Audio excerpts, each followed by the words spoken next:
Magandang araw. Ako si Ginang Raquel H. Padilona, guro ng Grade 2 Unity.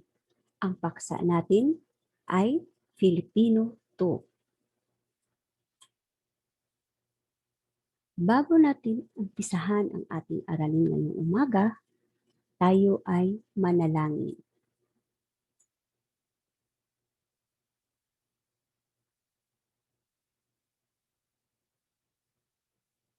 Panginoon, maraming salamat po sa ibinigay mo. Ang kami ay salamat sa pagkakataong maipatuloy namin ang aming pag-aaral sa kabila ng mga pagbabago na kinakaharap namin.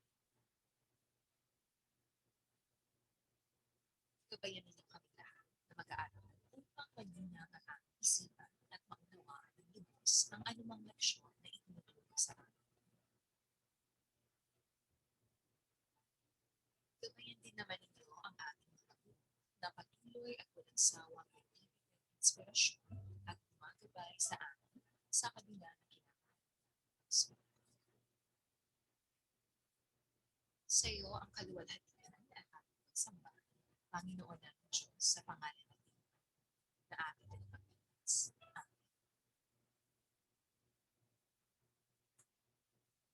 Ngayong umaga, ang layunin natin ay nakabubuo ng wasto at payak na pangungusap na may tamang ugnayan ng simuno at panaguri sa pakikipag-usap. Meron akong iba't ibang larawan. Tingnan ang mga larawan na ipinapakita ko sa inyo. Ibigay ang pangalan ng bawat larawan.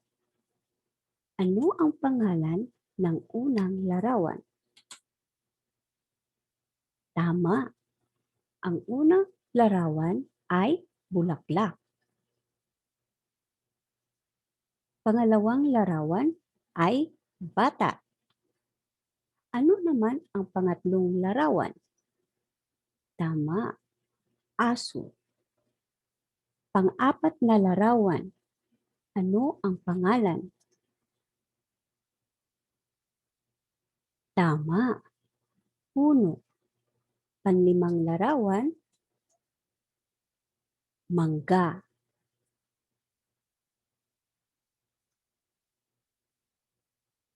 May mga larawan akong ipapakita din sa inyo ngayon.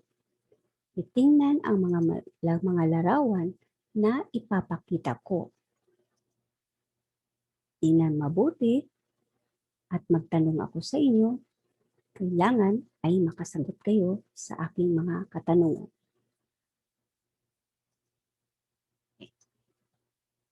Ano ang nakikita mo sa larawan?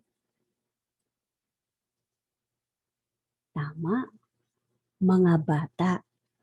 Mga bata ang nakita mo sa larawan.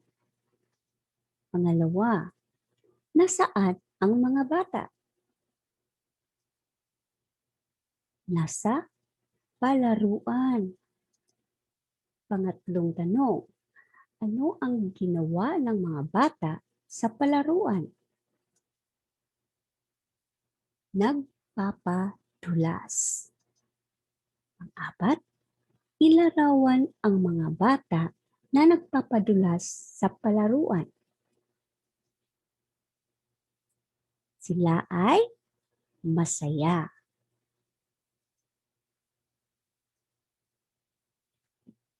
Alam mo ba mga bata na ang pangungusap ay dipon ng mga salita na nagpapahayag ng buong diwa at kaisipan. Ito ay nagsisimula sa malaking letra at nagtatapos sa wastong bantas. Kaya basahin nga natin mga bata. Mga bata, palaruan, nagpapadulas, masaya. Sa loob ng isang minuto, bumuo ng isang pangungusap mula sa salitang nasa itaas.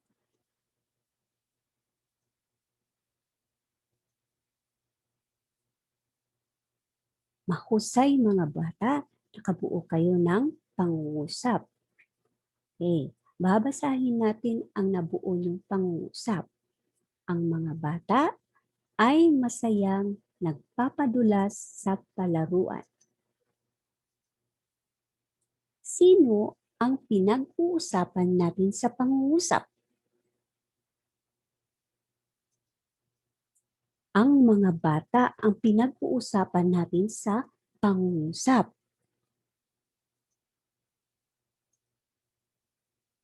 Ano ang ginawa ng mga bata?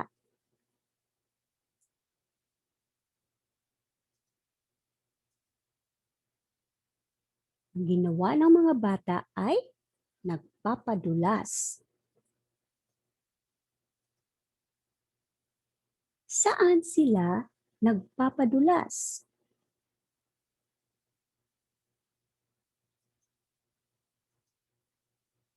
Sa palaruan. Tama. Mahusay mga bata.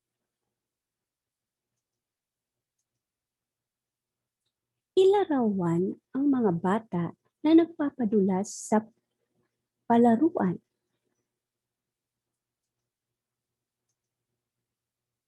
Ay masaya. So ang mga bata ay masayang nagpapadulas sa palaruan. Magaling. May dalawang bahagi ng pangungusap. Una, si Mono. Pangalawa ay panaguri. Ang simuno, ito ang pinag-uusapan o paksa ng pangungusap. Panaguri ay ang bahaging nagsasabi tungkol sa simuno. Simuno, nakikita sa pamagitan na panandang si, sina, at ang mga. Ang mga bata, halimbawa, ang pangungusap ay ang mga bata ay masayang nagpapadulas sa palaruan. Ang mga bata ay simuno.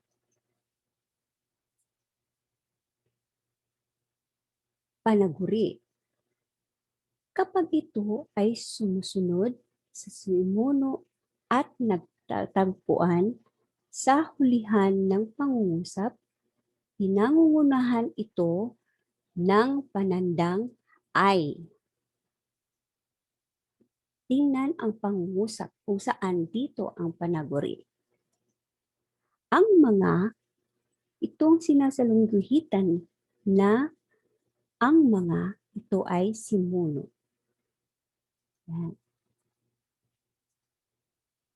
Ay masayang nagpapadulas sa palaruan, ito ay tinatawag na panaguri.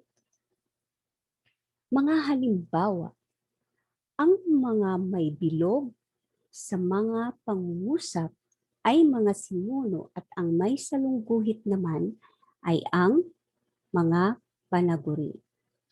Una, ang kapaligiran ay malinis. Ang kapaligiran, ito ay simuno. Ay malinis, ang tawag dito ay panaguri. Pangalawang halimbawa, palaging marumi ang kanyang sapatos. Ang sinasalungguhitan dito sa pangalawang pangungusap, ang kanyang sapatos. Ang tawag dito ay simuno. Ang panaguri dito sa pangalawang pangungusap ay ang palaging marumi. Pangatlong halimbawa, siya ay nagsisimba sa linggo. Siya ay simuno. Ay nagsisimba sa linggo, ang tawag dito ay panaguri. Pang-apat na halimbawa, sasama kami sa pagtatanim bukas. Kami ang simuno, sasama sa pagtatanim bukas, yan ang panaguri. Mahusay mga bata. Meron akong kwento tungkol sa halina't magtanim. Ito ay isinulat ni Maria Monica C. Suarez. Maaga pa lamang ay abala na ang magkapatid na Roberto at Nina sa pagtatanim, pagdidilig ng halaman at paglilinis ng kanilang bakuran. Ang kanilang pamilya ay sumali sa proyektong kabayanihan sa pagtatanim ng kanilang barangay. Kuya Roberto, malinis na ang ating bakuran. Maaari na ba tayong magtanim? Tanong Nina sa kanyang kuya. Oo, pwede na, sagot ni Roberto. Ihanda na natin ang ating punla. Maingat na itinanim ng magkapatid ang mga punla ng kamatis, okra, talong, sitaw, at ampalaya sa kanilang bakuran. Pagkatapos itinanim, ay diniligan nila ang mga ito. Lumipas ang mga araw at namunga na ang mga itinanim na gulay ng magkapatid. Ipinahagi nila ang kanilang mga kapitbahay ang mga gulay mula sa kanilang bakuran. Buong pagkakalaking pinagmamasdan ng kanilang mga magulang ang kasipagan at kabutihan ng kanilang mga anak. Tuwang-tuwa rin ang punong barangay at mga kapitbahay kina Roberto at Nina. Tanong, sino ang mga tauhan sa kwento? A. Roberto at Nina. B. Dan at Piolo. C. Ana at Cara. Ano ang tamang sagot? Tamang sagot ay titik A. Roberto at Nina. Pangalawang tanong.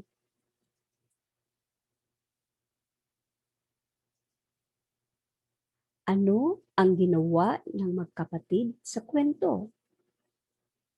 A. Nagluluto ng almusal. B. Naglilinis at nagtatanim sa kanilang bakuran. C. Pumapasok sa paaralan. Ang tamang sagot ay titik ba. Okay, naglilinis at nagtatanim sa kanilang bakuran ang ginawa ng magkakapatid sa kwento. Mahusay mga bata. Pangatlong tanong. Ano ang tawag sa proyektong sinalihan ni Roberto at Nina? A. Kalinisan sa barangay. B. Bayanihan sa pagtatanim. C. Kabataan kontra droga. Ang tamang sagot ay titik ba. Bayanihan sa pagtatanim. Mahusay, magaling mga bata.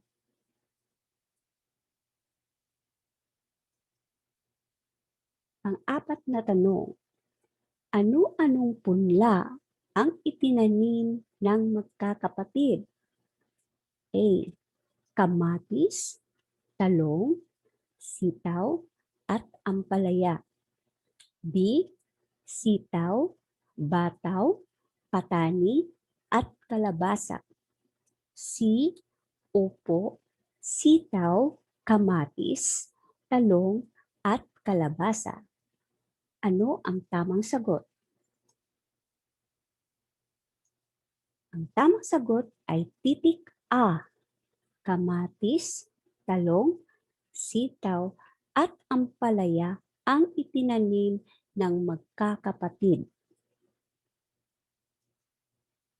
Mahusay mga bata. Panlimang tanong. Ano ang natutuhan mo sa kwento iyong binasa? A. Magtanim ng gulay sa bakuran. B. Maligo araw-araw. C. Igalang ang mga nakakatanda. Ang tamang sagot ay titik A. Magtanim ng gulay sa bakuran.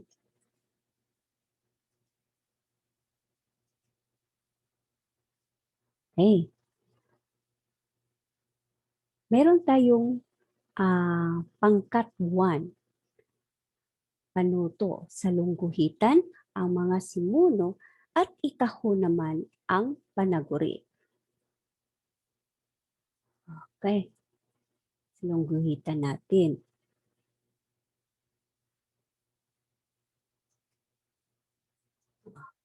Unang pangungusap. Nagsasalita si Monet. Saan dito ang simuno? Okay. Ang simuno ay si Monet. At ang panaguri ay nagsasalita. Naintindihan ba mga bata? Pangalawa, tumatakbo sa dalampasigan si Jake. Saan dito ang simuno? Ang simuno dito sa pangalawang pangungusap ay si Jake. At ang panaguri ay tumatakbo sa dalampasigan. Pangatlong pangungusap. Si Ninang Fe ay nagdidilig ng mga halaman. Saan dito ang simuno? Ang simuno dito ay si Aling Fe. At ang panaguri ay nagdidilig ng mga halaman. Pang-apat na pangungusap. Naglalaro ng computer sina Rick at Dean. Sino ang naglalaro ng computer? Tama, sina Rick at Dean. Ano dito?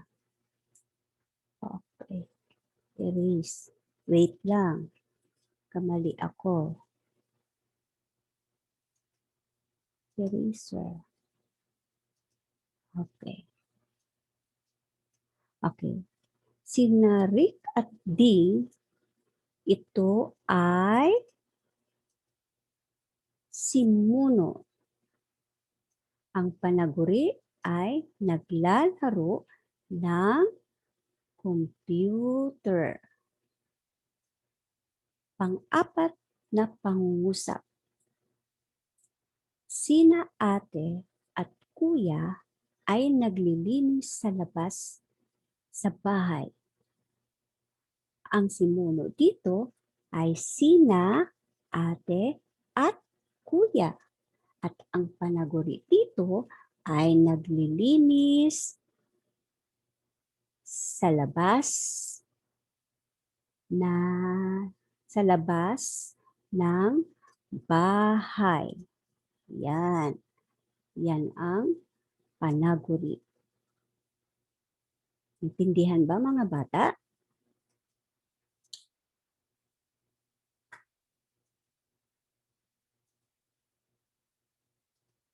Yeah.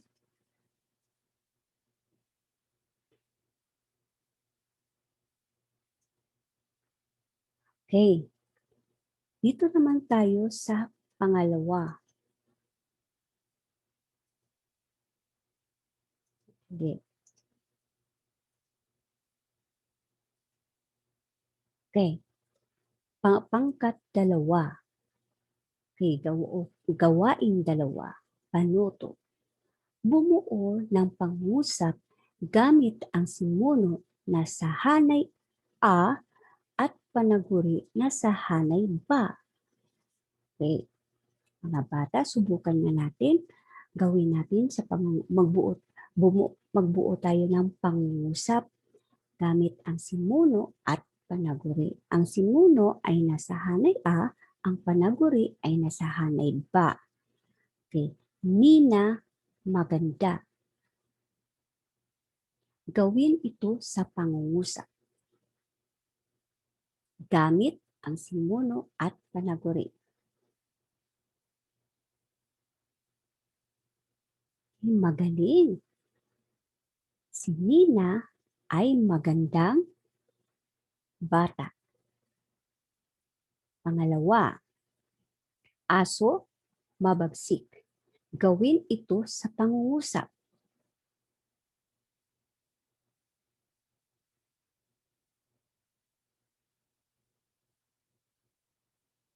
Ang aso ay mabagsik. Pangatlo, bulaklak, mabango. Gawin ito sa pangungusap. Mabango ang bulaklak na dala ko. Pang-apat, anak, mabait.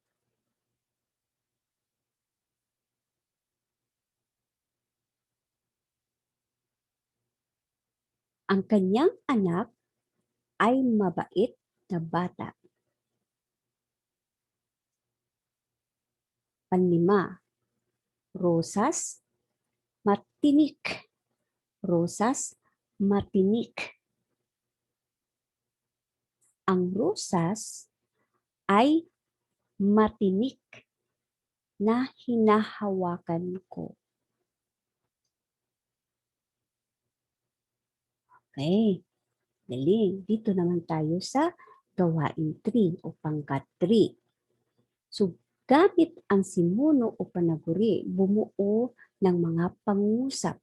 Una, ang aking nanay ay dugtungan nyo gamit ang simuno at o panaguri para mabuo ang pangungusap. Ang aking nanay ay, ano ilalagay natin dito? Halimbawa, ang aking nanay ay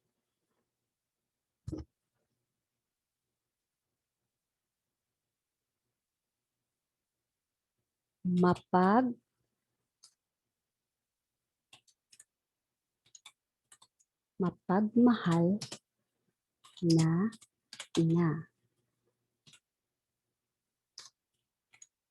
Yan.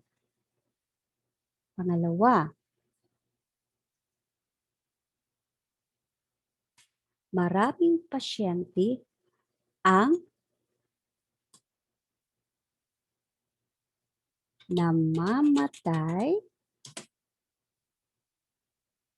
sa COVID-19. Pangatlo, nagdidilig ng halaman. Tama, nagdidilig ng halaman sina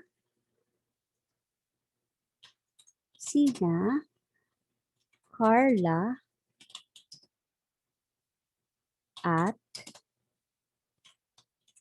Carlo.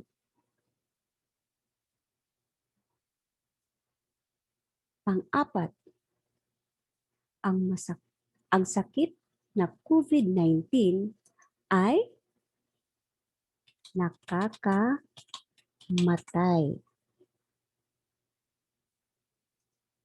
Panlima, maasim ang mangga. Maasim ang mangga na kinakain ko kanina. Naintindihan ba mga bata? Magaling.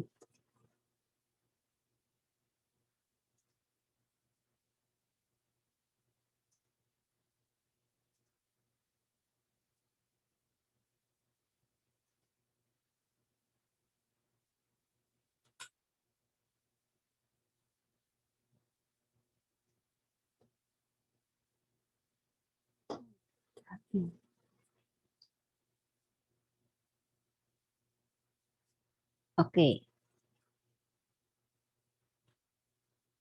Hindi ako. Sandali lang.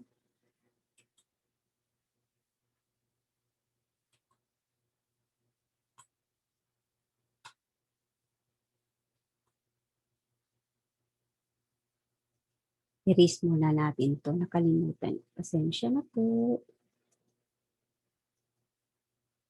Okay.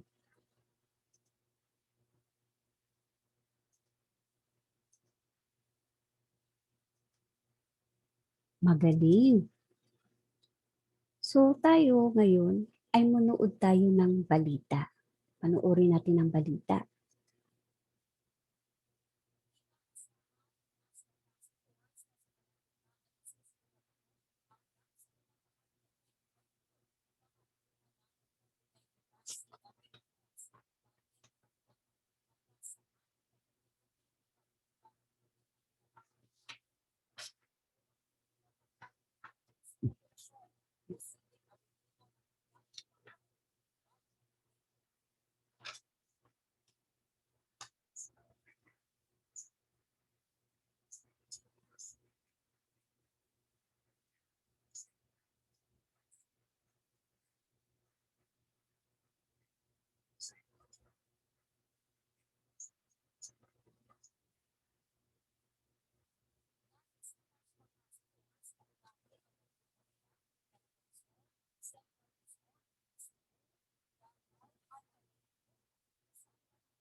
Okay.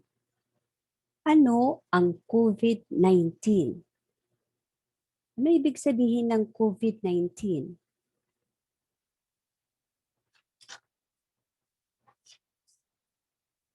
Okay, mga bata, ang COVID-19 ay isang sakit na sa paghinga na sanhi ng isang buong virus, kabilang ang mga sintomas, ang lagnat, pag-ubo. So ito ay sakit na dulot ng isang virus na maaring kumalat mula sa isang tao patungo sa isang tao. Sino-sino daw ang target na babakunahan kontra COVID-19?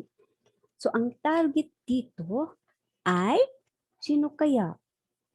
Yung mga healthcare workers, ano pa? Police, mga frontliners, sundalo, yung mga DSWD, mga DepEd, yan yung mga poor communities. Yan po ang mga target na babakunahan kontra COVID-19. Bakit natin kailangan nating mabakunahan? Bakit nga ba, mga bata? Tama.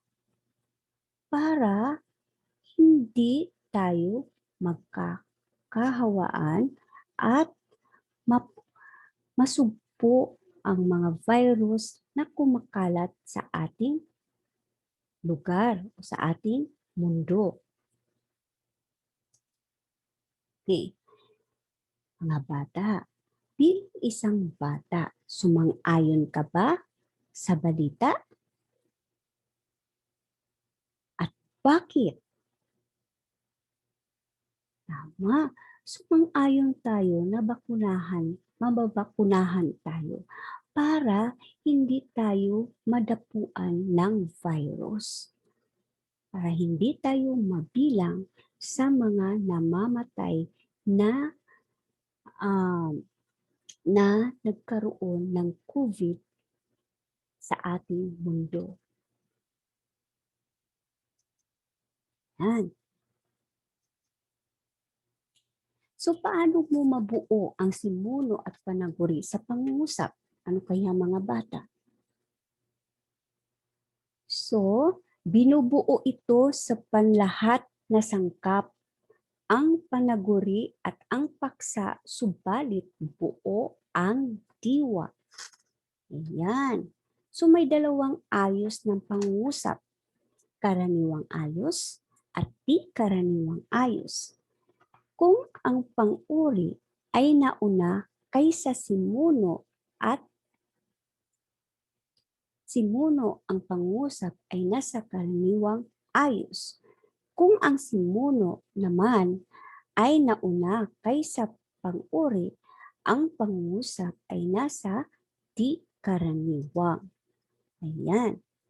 So ano ang pagkakaiba ng simuno at panaguri? Ang simuno ay ang tao, bagay, hayop o pangyayari na pinag-uusapan sa pangungusap. Ang panaguri ay naglalarawan ng simuno.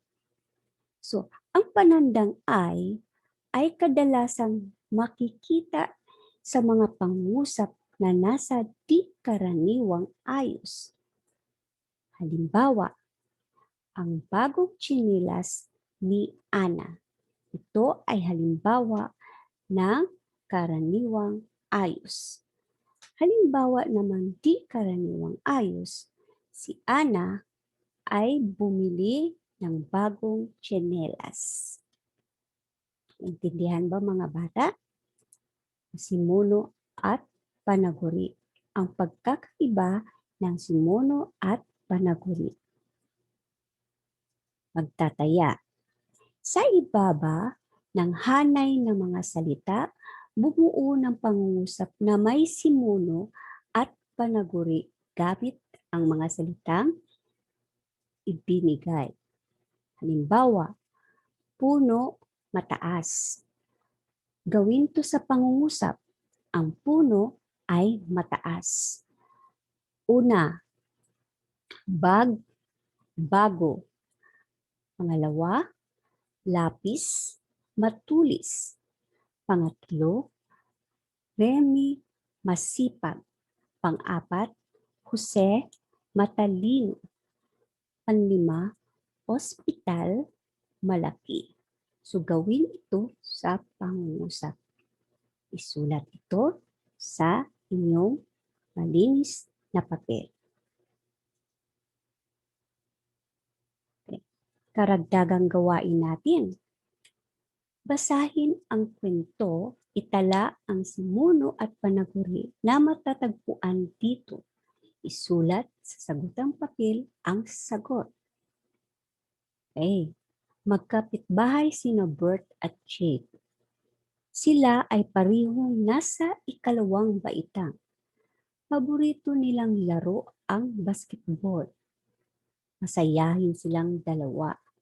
Matalik na kaibigan ang turing nila sa isa't isa. Maraming salamat. Stay home, stay safe. Bye-bye mga bata.